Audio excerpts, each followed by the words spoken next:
अहमद नाम का एक 25 साल का लड़का था जो कि एक प्राइवेट कंपनी में जॉब करता था। वहाँ पर उसकी मंथली सैलरी 40,000 रुपये थी, जो भारत के अंदर एक अच्छी इनकम मानी जाती है। हालांकि अपनी इस इनकम से अहमद भी काफ़ी खुश था, लेकिन उसके मन में एक डर था कि वो एक प्राइवेट कंपनी के अंदर है और ये कंपनी डिग्री से ज़्यादा हुनर को प्रायोरिटी पर रखती है। जहाँ कल को अगर कोई ज़्यादा हुनर वाला एम्प्लॉय उनको मिल जाता है तो वो पुराने एम्प्लॉयज़ को निकालने से पहले ज़्यादा नहीं सोचते। इसके अलावा उसके पास कोई भी ऐसा सोर्स नहीं है जहाँ से एक भी रुपया कमा सके वो। अहमद का वहाँ पर एक दोस्त था सुमित नाम का, जो महीने के 90,000 रुपये कमाता था। सुमित उसी कंपनी के दूसरे डिपार्टमेंट में मैनेजर का रोल संभालता था। सुमित के अंदर एक खास बात यह थी कि उसमें हुनर काफ़ी ज़्यादा था और इससे वो हर टाइम काफ़ी कॉन्फिडेंट नज़र आता। उसे देखकर ऐसा लगता कि मानो उस पर किसी भी तरह का प्रेशर नहीं है। ऑफिस में सबसे ज़्यादा अगर कोई चिल माइंडेड इंसान था तो वो सुमित ही था। अब एक दिन सुमित कॉफ़ी लेने के लिए कैंटीन में जाता है एंड वहाँ पर वो देखता है कि अहमद किसी गहरी सोच में बैठा हुआ है। सुमित अपनी कॉफ़ी लेकर अहमद के पास ही बैठ जाता है एंड उससे पूछता है कि अहमद, इतनी गहरी सोच में क्यों भाई, कोई प्रॉब्लम हो गई क्या? अहमद बोलता है कि यार सुमित क्या बताऊँ, मैं डर में जी रहा हूँ। डर? किस बात का डर? सुमित, तुम्हें तो पता ही है इस कंपनी के जो ऑनर हैं वो कितने स्ट्रिक्ट हैं। वो छोटी सी गलती पर भी जॉब तक से निकाल देते हैं एंड गॉड ना करे अगर कभी मुझसे भी कोई गलती हो गई एंड उन्होंने बाकियों की तरह मुझे भी जॉब से निकाल दिया तो मैं तो यार बर्बाद ही हो जाऊंगा, क्योंकि यही इकलौती जॉब है मेरे पास पैसा कमाने के लिए। सुमित ने अहमद को समझाया, अहमद तुमको पता है मैं क्यों इतना कॉन्फिडेंट रहता हूँ? क्यों मुझे तुम ज़्यादातर टाइम चिल मोड में ही देखते हो? क्यों सुमित, बताओ मुझे। क्योंकि जिस डर में तुम आज हो इस डर को मैं काफ़ी टाइम पहले बहुत पीछे छोड़ चुका हूँ। मतलब? मैं समझा नहीं। देखो, तुम्हारे डर की मेन वजह क्या है कि ये जो तुम्हारा एक लौता इनकम सोर्स है, बट मेरे साथ में ऐसा नहीं है। मैं ऑलरेडी अपने लिए इतने एसेट्स क्रिएट कर चुका हूँ कि अब मुझे जॉब सिक्योरिटी की भी टेंशन नहीं है, क्योंकि इन एसेट्स की वजह से अब मेरी मल्टीपल जगहों से इनकम आ रही है। एसेट्स? ये क्या होता है? अहमद, एसेट्स वो चीज़ें होती हैं जो तुमको पैसा कमा कर देती हैं, जैसे तुम्हारे केस में तुम्हारी ये नौकरी। बट प्रॉब्लम यह है कि तुम्हारे पास सिर्फ यही एक एसेट है। नहीं नहीं नहीं नहीं, अगर ऐसा है तो मेरे पास एक और एसेट है, मेरा बैंक अकाउंट, क्योंकि वहाँ पर मेरा पैसा हर साल 4% से ग्रो हो रहा है, वो भी मेरी बिना इन्वॉल्वमेंट के। ये है ना मेरे लिए एसेट। अहमद, ऐसा तुमको लग रहा है, बट अगर तुमने अपना बचा हुआ सारा का सारा पैसा बैंक में रख रखा है तो वो तुम्हारे लिए एक एसेट नहीं, एक लायबिलिटी है जो तुम्हारा लॉस करा रही है। वो कैसे? देखो, एक सिंपल सी कैलकुलेशन से मैं समझाता हूँ तुमको। तुम्हारा बैंक तुमको हर साल 4% इंटरेस्ट दे रहा है, यानी अगर तुम्हारे बैंक अकाउंट में 1 लाख रुपए हैं तो 1 साल के बाद तुमको उन पर 4,000 रुपये मिलेंगे। बट इधर अगर तुम महंगाई को देखो तो यहाँ पर हर साल 7 से लेकर 9% तक का जंप आ रहा है। यानी इस साल अगर तुम्हारे राशन पानी और ज़रूरत की चीज़ों की कीमत अगर 1 लाख रुपए है तो अगले साल तुमको इतने ही राशन पानी और ज़रूरत की चीज़ों के लिए लगभग 1,08,000 रुपये चाहिए होंगे। तो अब तुम समझो, इनडायरेक्टली तुम्हारे बैंक के अंदर उन पैसों की वैल्यू बढ़ नहीं रही, उल्टा कम होती जा रही है। हाँ, ये तो मैंने सोचा ही नहीं। लेकिन अब तुम ही बताओ सुमित, मैं और कौन कौन से एसेट्स क्रिएट करूं जिससे मुझे भी तुम्हारी तरह अलग अलग जगहों से रेगुलर इनकम आती रहे?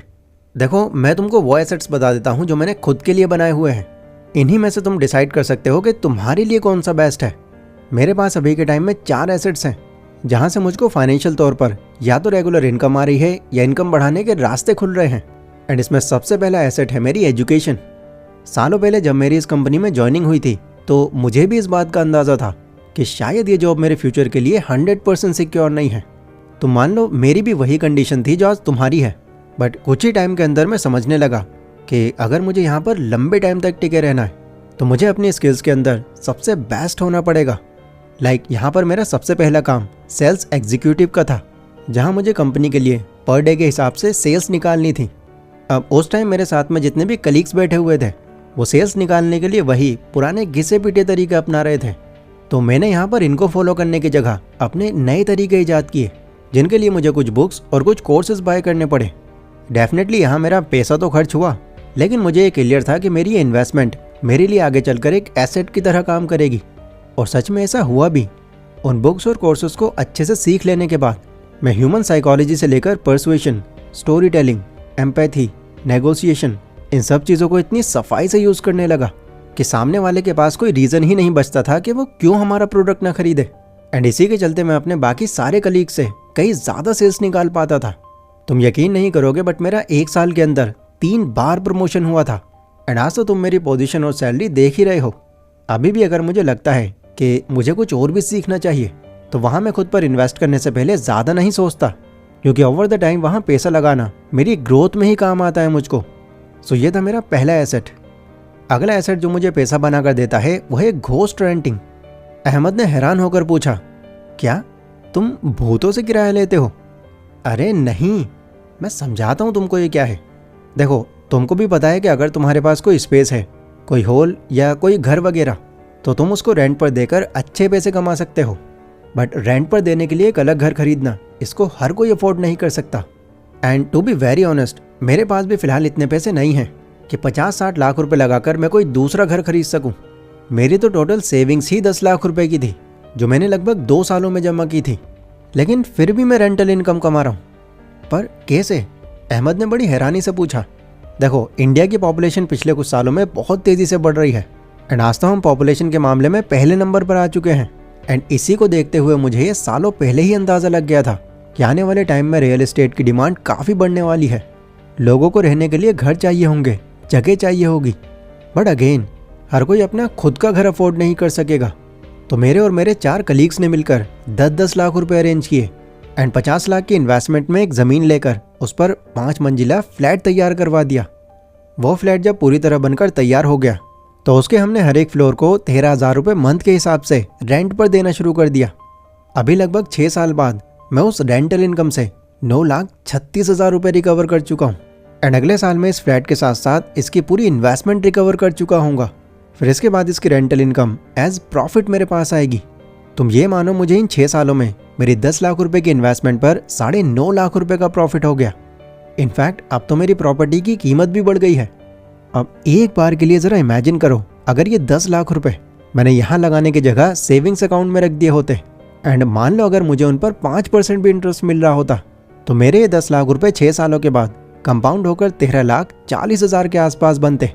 मतलब 10 लाख रुपए पर 3,40,000 रुपये, देख रहे हो, आधे से भी कम। तो इसीलिए ये रेंटल इनकम मेरा दूसरा बड़ा एसेट है। मेरा अगला एसेट जो मैंने अभी हाल ही में बाय किया है वो है एक लिमिटेड एडिशन गोल्ड वॉच, जो कि 5 लाख रुपए की है। अहमद ने फिर से सुमित को टोक दिया, अब ये तुम्हारे लिए एसेट कहाँ से हुआ? अरे यहाँ तो तुमने पैसे बर्बाद कर दिए, तुम तो शो ऑफ कर रहे हो। मेरी घड़ी देखो, 250 की है, बट टाइम वही बताती है।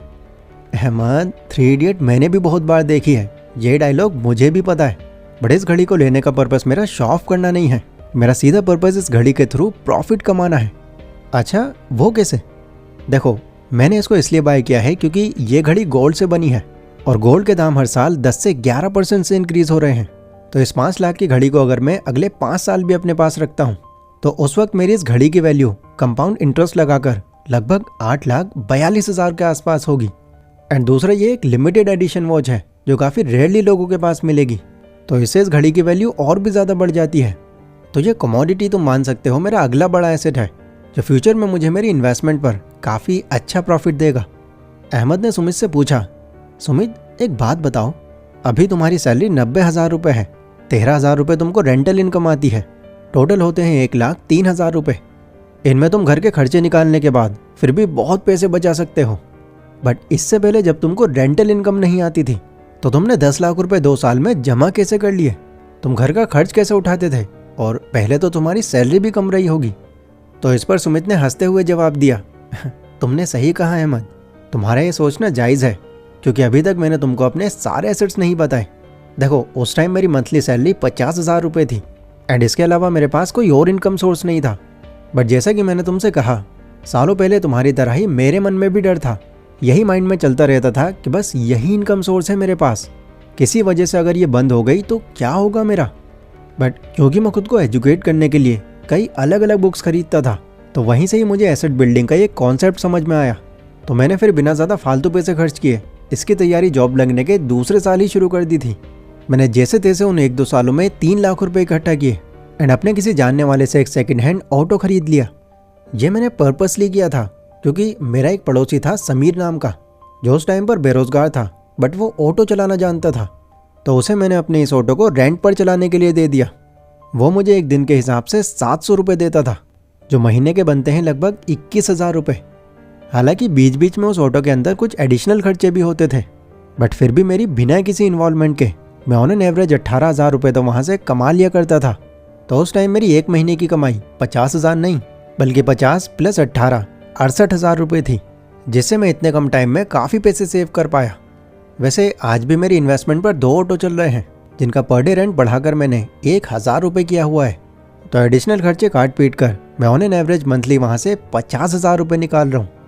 अब ओवरऑल इन सब एसेट्स का अगर मैं निचोड़ निकालूँ तो मंथली कमाई मेरी 90,000 नहीं बल्कि 2 लाख के आसपास है, और वो भी अलग अलग जगहों से। एंड आगे ये कमाई और भी ज़्यादा बढ़ने वाली है। इसी वजह से मैं तुमको इतना चिल दिखाई देता हूँ, क्योंकि देखो अगर हमारे माइंड में ये होता है कि हम फाइनेंशियली बहुत अच्छा कर रहे हैं तो आधे से ज़्यादा स्ट्रेस तो हमारा ये सोच सोच कर ही ख़त्म हो जाता है। ये सब सुनकर अहमद की मानो आंखें खुल गईं। उसने भी खुद से ये प्रॉमिस किया कि मैं भी अब अपने पैसे बर्बाद करने की जगह उनसे एसेट्स क्रिएट करूँगा। दोस्तों आई होप ये वीडियो आपको भी काफ़ी अच्छे से समझ आई होगी एंड पता चला होगा कि पैसे बर्बाद करने की जगह अगर उसको सही जगह में लाकर उससे एसेट्स क्रिएट किए जाएं तो ऐसा करना आपको फाइनेंशियल तौर पर बहुत ही ज़्यादा ग्रो कर सकता है। ये वीडियो अगर आपको पसंद आई हो तो इसको लाइक ज़रूर कर देना। एंड आप भी अगर इसी तरह की 2D एनिमेटेड वीडियोस बनाना सीखकर एक नई स्किल से पैसे कमाना चाहते हो तो इसके कंप्लीट कोर्स का लिंक मैंने डिस्क्रिप्शन में दिया हुआ है, जहां पर आप सिर्फ 399 रुपीज़ में इस तरह की कमाल की वीडियो सिर्फ 20 दिनों में बनाना सीख सकते हो। सो जाओ और ये नई स्किल सीखकर अपने अर्निंग पोटेंशियल को बढ़ाओ।